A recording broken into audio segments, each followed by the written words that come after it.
But Yeah. before we get into operational integrity versus public narrative, can you give us some insights and an overview of Partners in Excellence and its core focus, and really what maybe made you, what attracted you to Partners in Excellence as well?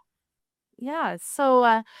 Partners in Excellence is an autism therapy company that has sites in Minnesota as well as one location in Wisconsin. And we serve young children with early diagnosed autism or other related conditions on the autism spectrum. So, in addition to applied behavioral analysis treatment, we also provide speech therapy, occupational therapy, feeding therapy, as well as some case management services and child welfare services um, to young children as well as their families that need our support. Awesome. And what made you come on board with to Partners as far as just wanting to join them? How did you hear about them, Yeah. and Yeah. why the connection? Yeah, I have number of years of leadership experience in healthcare, and during COVID, just really was looking for a different career path, had spent a number of years working with physician medical practice and really wanting to get to an organization that had different values, maybe different scope of work than a physician practice. And an acquaintance of mine, as well as an acquaintance of Partner in Excellence founder Deb Thomas, connected Deb and myself 5 years ago, probably right around this given time, 5 years ago. And Deb's organization was in some just change. There was turnover. Deb was looking to bring the organization to a different level. And I came on to Partners as a contracted worker and worked as an independent consultant for about a year, just helping get some things organized, help prepare the organization for growth, and had the opportunity after my year independent consultant role to come on as full-time employee as chief operating officer, and certainly have loved the experience, continue to love the values of Partners in Excellence, love the mission of the organization, love why Deb started the organization as a mom on a mission to provide awesome care to young adults or young children who have autism or are on the spectrum. And over the course of my last 5 years here, just the organization has had a lot of significant change, whether that's been change in our electronic health record, adding new technology, adding new people and resources, adding new lines of service to diversify the organization, to provide additional services to young people as well as families to support their needs. And to this day, just love what we do, love the mission, and love our vision and our values to provide that service to all of the individuals. Yeah, that's all. I couldn't agree more. Obviously, since I've been with you since June of 2025, it's been an amazing journey, even though it's, just 6 or 7 or 8 months in. Yeah. So yes, and since, with my tenure so far, I couldn't agree more. Just what this organization is and is doing, and Deb's accomplishments, your accomplishments in making this organization unbelievable, what it does, and the kids it serves. So thank you for that as a behavioral organization like Partners. So let's dig into our conversation, Amber. Um, you're leading operations in a highly regulated environment where the outside narrative doesn't always reflect what actually is happening inside the organization. When pressure rises and the story starts to run ahead of the facts, what does operational integrity look like in practice for you as a leader? Well, that's a good question. Certainly, social media doesn't help today, as framing narratives to directions people want it to have. But I think back to your question about what does operational integrity look like as a leader. I've had a significant amount of experience healthcare leadership roles for nearly 20 years. And I just really believe that operational integrity, especially in an environment like ours today, especially in a world that's driven by social media and influenced so much by social media, that leadership really depends on having a steady anchor when everything around you is noise, when everything around you feels urgent and people are trying to frame narratives up differently. Being that steady anchor is really important. And I think for me as a leader specifically, Paul, I like leadership commitment to the reality over reaction and doing the right thing, even when that narrative outside can motivate you, make you want to move faster than the facts are happening, really being that steadfast leader that's looking to things. I think also just being a disciplined leader is really helpful. I remember maybe myself as a young leader not having as much emotional regulation as I have now. Um, Being very disciplined and making sure as that leader you're guiding through your discipline, you're guiding through doing what the organization's heart and values are. Um, when there's maybe not an immediate answer that can be given, just going back to our basics and doing the right work that we do, is what operational integrity looks like. I I think about one of my values, and Paul, I know we've worked together now for about 6 months or a little over 6 months. And myself as a leader, I have always prided myself on being transparency. And I think operational integrity for a leader is being able to have that transparency. But sometimes when social media is moving around you, news sources are moving around you, that transparency has to have some boundaries as well. And so having clear communication, calm communication, sharing what we know, but also not being able to share what we don't know and being realistic in what we don't know or what's happening and just trying to provide as much clarity without creating speculation. And so we just really need to stay focused as leaders in the work that we do, the facts that we know, and being to our root in providing the right service and care for those clients, that why we come to work every day. And really just being that consistency in our clients' lives is super important, I think, from an operational integrity standpoint. We have at Partners hundreds of families that rely on us every day. Most importantly, we have 500 plus employees that rely on us every day. And operationally, integrity is being consistent to those people that rely on you and not letting maybe the headlines or the external pressures deviate us from our core business um, and what we're looking at. So I think our values are to protect the organization, protect those in the main operational things, but keeping the organization centered on what we do, every day and what's built us to where we've been today. I've noticed, initially when I started and now, as Partners is navigating through some of these, uh, Minnesota kind of oversight and financial issues, I've noticed how you've changed on the leadership side of things, and I guess I'd like to hear from you, in this conversation is what drove that or what's driving that?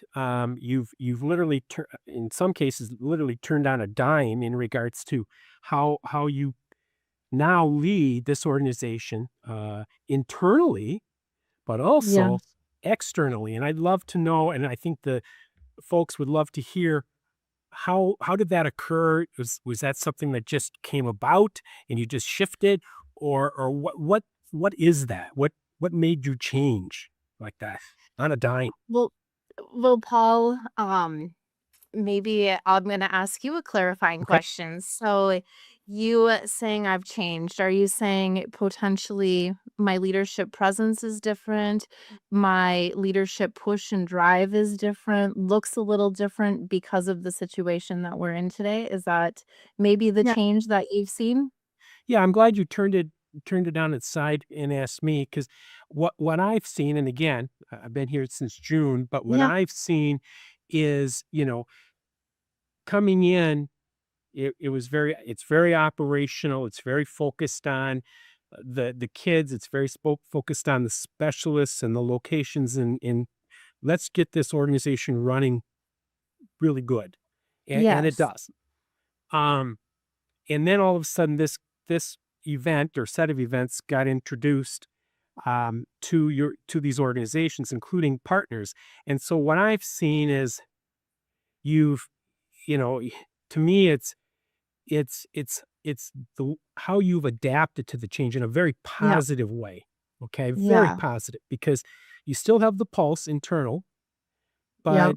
but it's, I don't know, the pulse is getting more out externally, saying this is who Partners is, or this is what I need to bring back to the families, to Yeah. figure out exactly what they need to hear, honestly. And so, Yep. you've I don't know, to me, it's been like you split into several pieces of the pie, and it's great. And you've just Yeah. done a fantastic job in that. Thank you. I appreciate the feedback, honestly, Paul. I think I'll take a stab at your answer. And while Partners in Excellence the last 4 years, our number one goal was really around growth. We have had significant growth, to have the amount of growth that we've had in a very short period of time, the amount of growth we've had in 3 years took a lot of different types of leadership. It took a type of leadership from me to be pretty direct. We had our goals, we had to get several of our processes in place to be able to move as quickly as we have. So I feel fortunate we have a great group of leaders at Partners. We have a great group of colleagues that you and I work with, Paul, that have With you. created Partners to have such a significantly sound foundation. So that foundation has developed over years and years of a lot of hard work.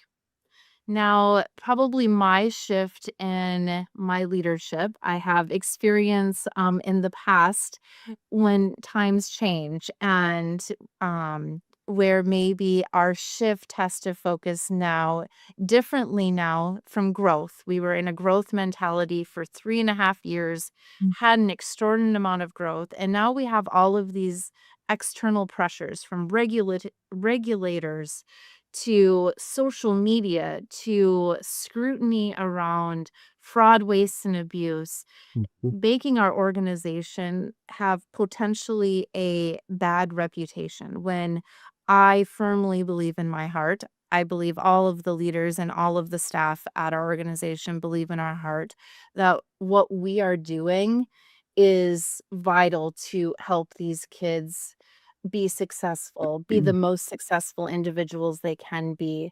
And I think maybe my leadership approach, has softened a bit, and I think not softened in the fact that we have still the same accountability to our clients and staff, but we also have to recognize our clients and our families that those clients have, our staff are being influenced differently, and we also are an organization that has to help our employees thrive as well. And so the drive for growth in the last 6 months has changed to Mhm. a drive to just survive some regulatory pieces, and surviving those regulatory pieces and the scrutiny that social media has on us takes a steadfast leader, maybe not the leader that's driving anymore, but that leader that's going to say, here's how we're going to get through this, guys. We're right now riding the waves of a hurricane. The hurricane will pass someday and we'll get back to driving. But right now, like the captain of the ship, we're getting through, we're being steadfast, we're staying true to our core, true to the accountabilities that we have to do the right things by our clients, and keep telling our families, keep telling our staff that we will get through. We're gonna move through, and we'll get to be at a point where we get to be the driving force, be pushing our staff, be pushing our leaders, be bringing in clients at a high rate of speed. But we just have to adjust right now because we're riding a wave, and waves can often be unpredictable, so we're trying to predict but not cause concern. And so, again, I appreciate your recognition that maybe my leadership style has changed, but I think the importance of a strong leader is identifying the type of leader the Yeah. organization needs based upon what the headwinds are bringing towards them. And so, I think maybe I hope that answers a little Yeah. bit of your question, Yeah. Because it. Oh, because go ahead. I'm sorry. yeah, because I think at the end of the day, our core values will see us through, and we don't need hysteria to see us through, we just need to do the right things, do what we've always done, do the do the work that Mm. our foundation has created for us, and we'll ride the wave out the other end when the sun is shining again and we're able to get back to normal business. Yeah. And I go back to what you said earlier about being transparent. Just with your leadership and Deb's leadership, what I've seen is that transparency, yet the willingness and the openness to listen. So, again, coming from a technology perspective, Yeah, with the team that we have and some major initiatives that we felt were important for 2026, which is fantastic. You still remain, open to the fact that, yeah, these are the when we can, these will be the priorities. And then as things have advanced, uh, from this narrative on the external side, as far as what you're seeing from these governmental agencies, you're able to turn the dial one way or the other, either saying, okay, we still need to hold off and we'll see, or you've maybe just open things up just a little bit to say, let's continue to work with maybe potential vendors so that when we're all out of this, we can say that at least we've continued to work with projects as best we can. And then when Mm, we can do it 100%, um, we're ready to go. So I've just appreciated that as well, of saying yeah, we're not shutting everything down. However, we just have to be patient. So I've yeah. appreciated that. Yeah. Patience is not one of the things I'm often very good at, Paul. So, I'm a mover and a shaker. I think you know that from me. And sometimes pausing doesn't feel good, but oftentimes as a leader, it's important to recognize when the pause is necessary so that we can continue to be viable and continue to do our core work. As you said that, I was thinking about if and when other leaders, maybe healthcare leaders or even leaders in the behavioral space, if they're listening to this conversation, Yeah. and I'm sure several of these leaders outside of partners during this time, and maybe when they hit some sort of um, challenges. Yep. What are some recommendations that you'd want them to learn from your takeaway as a leader of this organization? You know, it often depends upon what the challenges you're facing and the challenges at hand. But I would say, um, when external pressures start influencing how people feel about the organization, is when you have to take the pause and redirect. And decisions often come down to impact and responsibility, not emotion. And Paul, as you're aware, I have a math degree, and so I'm very much driven in factuals, right? Numbers generally don't lie. Yes. And so similarly to leadership, right? Impact and responsibility, not emotion. I don't want the emotion to drive us. And so whether a narrative is creating real risk to the organization has to be how you execute.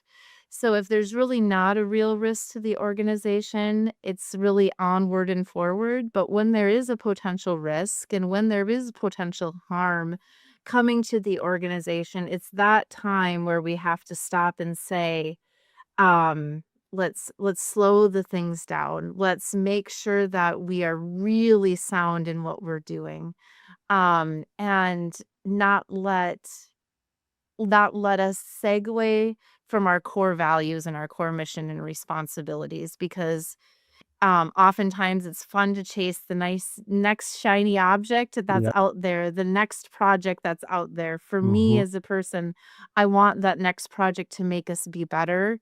But sometimes being that really sound leader, it takes hard leadership skills and hard leadership muscle to say, as much as I want to just keep onward and forward to catch that next shiny object, if I want this organization to be viable and if I want this organization to be doing its core work, we sometimes have to take that step back. And that doesn't necessarily for young leaders out there, experienced leaders out there, that doesn't necessarily mean failure.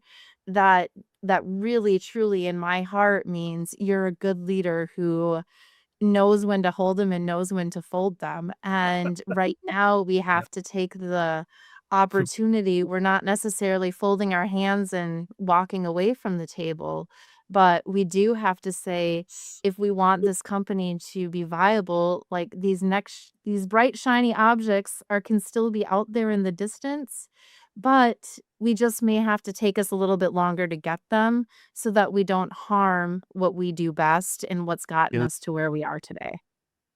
That's awesome. That's awesome. I love that. Um, as whether they're leaders as center managers or they're corporate leaders, um, again, looking at what I've experienced here, um, uh, how do you message yourself or message your leadership, um, from a ensuring that these leaders, including myself, stay confident in what we do, our work, when again, all of a sudden, all these outside pressures are coming onto the organization. And then how have you seen? Okay, that's the first piece. Then the second piece is, if you remember, if not, I'll try to remember. Um, what have we done as leaders for you and Deb to be able to say, "Hey, they've got this," or that kind of thing. I'm going to let this go for just a little bit because of some of these outside influences. That's the second piece. Well, I'll take a stab at the first piece. Maybe, so kind of how are we helping our leaders kind of stay confident when we're in turbulent waters, right? That was the first part of the question, Paul? So I think for myself as a leader who's been led, continues to be led, but also is leading people, I think it's important to focus on anchoring people on what they can see, what's in their control, and what they honestly can be proud of. Because at the end of the day, our organization, we're proud of the work we do. We're proud of the work we do, whether or not social media, whether or not mainstream media, whether or not what other outside influences have on us.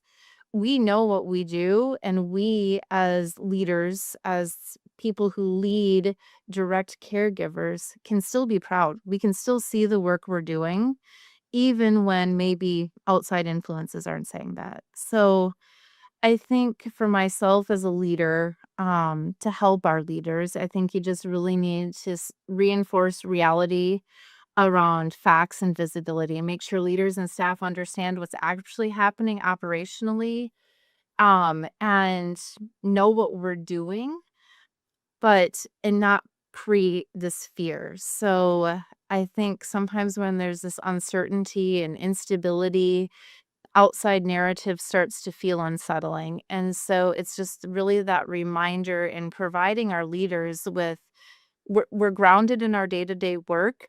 We're business as usual. We are business as usual until you hear otherwise.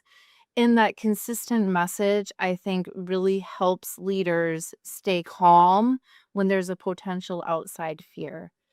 Now, high level leaders, we may be doing some planning, we may be doing some pieces to in the event we have to go to options A, B, or C. Like we would be remiss not to be a good leader, but our frontline staff, our middle managers need to just know their job when times are uncertain is to do the best job they can do and the best job that they know how to do and remain calm. And so I think we at Partners have provided our leadership team, those middle managers who are faced with the direct workers who have to respond to families, giving them resources as FAQs, but that isn't acknowledging or wanting to amplify fear, but help them be able to answer questions they're getting with honesty without creating speculation. I think, Paul, you often remind me, and while we can't speculate on these things, and just help redirect it back to what I've said, just redirect our teams back to the purpose and execution of what we're doing today in the task at hand today. And when there's that confidence and that steadfastness, the steadfast approach, I think the leaders just want to come to work and do what's right by the children that we're serving. And I think during times of uncertainty, last is always to recognize the good work because, sometimes when you go home, I go home, our leaders go home, we're asked questions about what others are seeing in the media. And it's just remaining calm, that reminding people that our organization does great things. We've done great things for the 25 years that we're in existence. And our goal is to keep doing it for the next 25 years, regardless of the scrutiny receiving today. So I think ultimately, for our leaders, it's about upper management staying confident, being truthful, and then trusting our systems that we've built that we're doing the right thing. And truth will always prevail, in my opinion. That's awesome. Thank you. Now, I That's can't so cool. remember the second No, part of the that question you asked. you tied in that because I was gonna rephrase my second Yes, part, and, I won't do that now because you hit it. Um, good. from an external perspective, so this is really kind of now taking a shift outside. Yes, From the perspective of collaboration, right? There are several organizations, behavioral types of organizations like Partners, that I'll even say partners in excellence partners with in a sense that, okay, we're in the yeah, same boat together, right? How can we help each other? Is there a lot of just collaboration, whether we're talking what's happening now being the external influence, but just on a regular basis? Do you feel, I mean, do you collaborate significantly or a lot or whatever the word is yeah. with these other, I'm not going to call them competitors, but with other organizations? Paul, I would say I call we used to call folks that we interact with our competitors. Hmm. I have now jokingly have said there are friendly competitors because I truly do believe that. I think there is enough work out there for all of us to be successful and we we other organizations similar to ours, like ours, um, we all have to use each other's resources so we can all stay viable. And I think that's the importance of friendly competitors, right? I think our motivation, whether or not our organization or an organization that does the exact same work that we do, an organization that does similar work to we do, our missions are all the same, and our goals are all the same, is to be here tomorrow to support the children, our clients that are in need, and provide resources to families. And so if we can have collaborative relationships to help us all succeed, our industry succeeds. And without our industry succeeding, we're all dying and we don't want that. And so I do feel the importance of friendly competitors. How can we leverage each other? How can we help each other be successful? Organizations that maybe aren't the size of partners, I feel like we've been able to provide valuable resources for them when they're stumbling over pieces that we do day in and day out because of the volume of clients, the volume of staff we bring in. And really, that's only helping our organization be more successful, creating awareness to our industry, whether they're a friendly competitor, if they're a legitimate competitor, they're only helping our industry be more successful. And so I think we have a consortium of other ABA organizations similar to ours in both the state of Minnesota and the state of Wisconsin that we're active participants in. And having those connections, that ability to lobby together for the same cause only helps us all get stronger. Yeah, awesome. Thanks for that. Because one of the things I've seen, so I'm going to take my 30 seconds from a technology perspective. What I've seen here from partners is one, again, using technology, is the openness to use technology that, that is out there. It's industry standards. It's, and it improves the processes and the relationships with staff and clients. And that's been awesome to see, as well as back on the vendors. I've always said from a technology perspective, I don't want vendors, I want partners, right? Yes. And those that you've started working with and have been working with for a while, and those that are coming on since I've even started, I see the I don't know, just the attention to going, Partners in Excellence is this type of an organization. They're willing to give, they're willing to teach, they're willing to do good for others.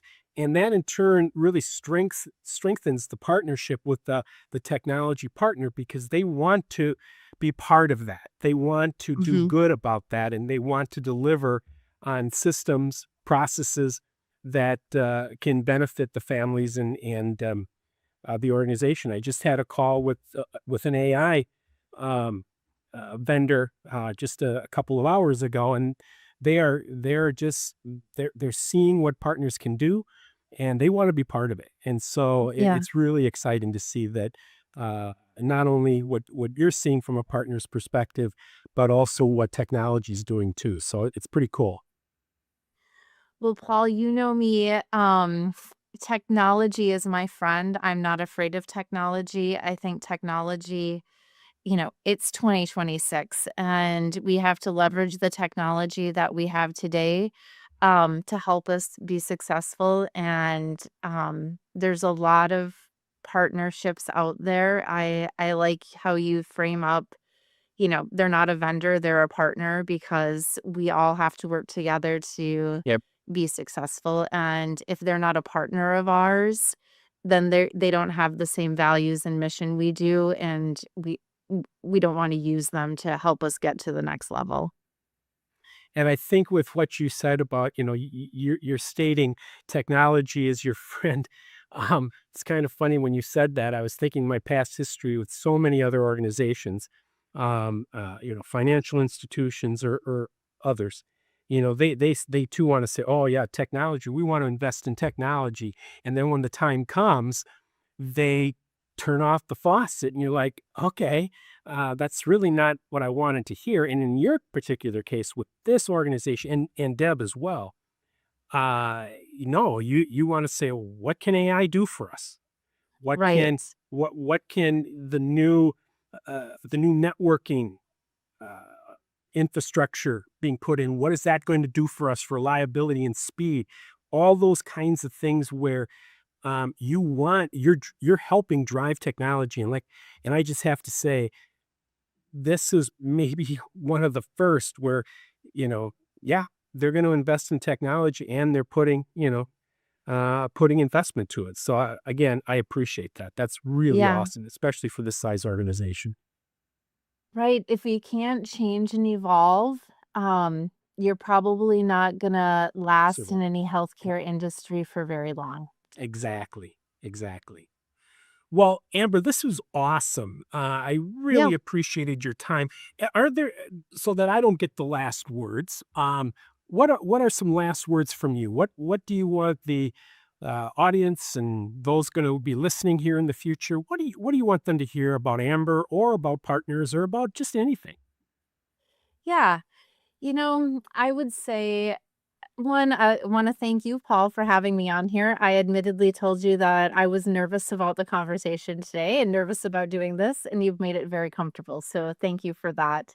You're welcome. Um, I one of the things that several people who report to me, leadership takes a lot of muscle, and leadership muscle can look different, no matter the situation, and so being a strong leader takes that leadership muscle, whether it's navigating when times are going well and continued growth, but also being able to take that muscle and saying, We've got some rough roads ahead and we need to come back together and do our basics." And so I would say stay steady to you need to be steady to be viable. And um I think from a partner standpoint, our organizational standpoint, we do awesome work. Our industry helps children be the most successful children they can be, with their condition of autism or other conditions that they have related to being on the spectrum.